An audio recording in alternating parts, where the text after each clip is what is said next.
Esqueça tudo o que você acha que sabe sobre o Japão. A imagem de um país futurista, cheio de luzes neon, tecnologia de ponta e animes fofos é apenas uma fachada brilhante que esconde algo muito mais perturbador. Enquanto o mundo ocidental olha para lá e vê inovação, os próprios moradores convivem diariamente com medo ancestral que a ciência moderna simplesmente não consegue explicar. Você teria coragem de visitar um lugar onde os objetos inanimados ganham vida biológica e onde o simples ato de olhar para trás pode custar suas pernas? A realidade do folclore urbano japonês não é feita de contos de fadas, mas de avisos brutais que a maioria dos turistas ignora até que seja tarde demais. Quando falamos de terror japonês, a maioria das pessoas pensa imediatamente na mulher da boca cortada, mas ela é apenas a ponta do iceberg. Existe algo muito mais visceral e agressivo nas ruas escuras do país. Imagine que você está voltando para casa tarde da noite, ouvindo um som rítmico e estranho atrás de você, como se algo pesado estivesse sendo arrastado no asfalto. O som é tec, tec, tec. Ao se virar, você vê uma jovem bonita na janela de um prédio escolar ou em uma passarela. Ela sorri, você baixa a guarda, e é nesse momento que o pesadelo se torna físico. Essa entidade, conhecida como Tec-Tec, não é um fantasma que quer apenas te assustar.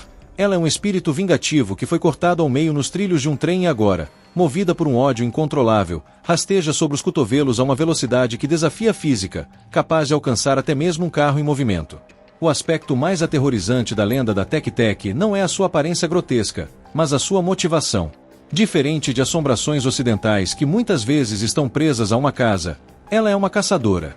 A lenda diz que ela carrega uma foice ou usa as próprias mãos em garra para cortar as pernas de quem cruza seu caminho, numa tentativa doentia de roubar o que ela perdeu ou simplesmente fazer os outros sentirem a mesma dor agoniante que ela sentiu ao morrer.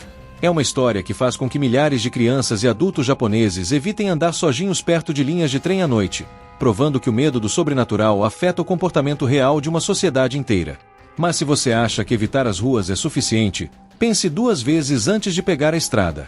O Japão é um país montanhoso, repleto de túneis, e um deles carrega uma reputação tão nefasta que muitos motoristas preferem fazer desvios de horas só para não passar por ele.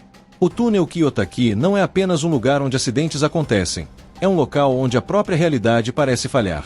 Construído, segundo dizem, com trabalho escravo e o sangue de operários que morreram em condições desumanas, o túnel é considerado um vórtice de energia negativa.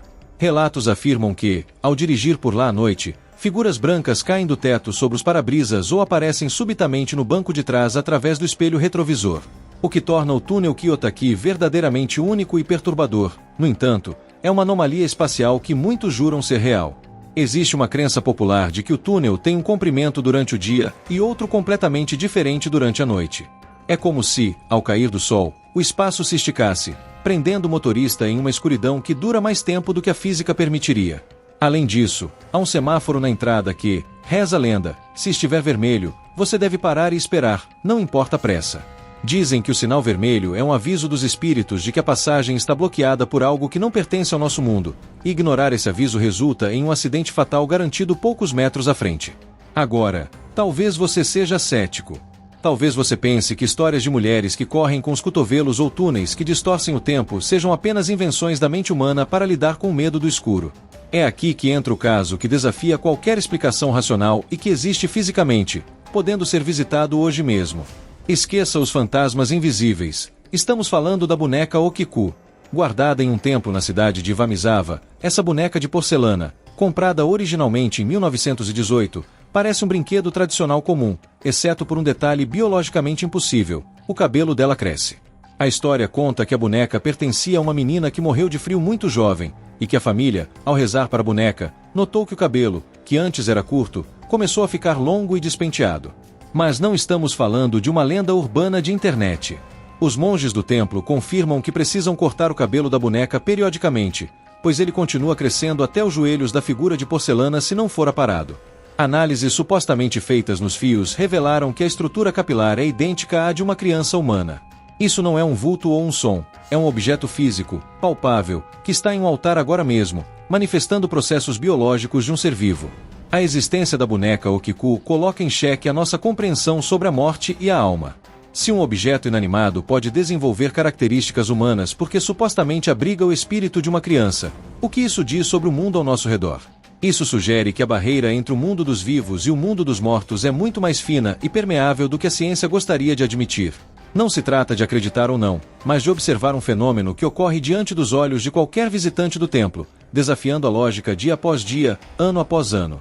No fim das contas, essas lendas japonesas sobrevivem ao teste do tempo porque tocam em medos universais, mas com requinte de crueldade que só o folclore oriental consegue produzir. Elas nos lembram que a tecnologia e a modernidade não são escudos contra o desconhecido. Se uma boneca pode ter cabelo humano e um túnel pode distorcer o tempo, o que mais está escondido nas sombras que nós optamos por ignorar para conseguir dormir à noite?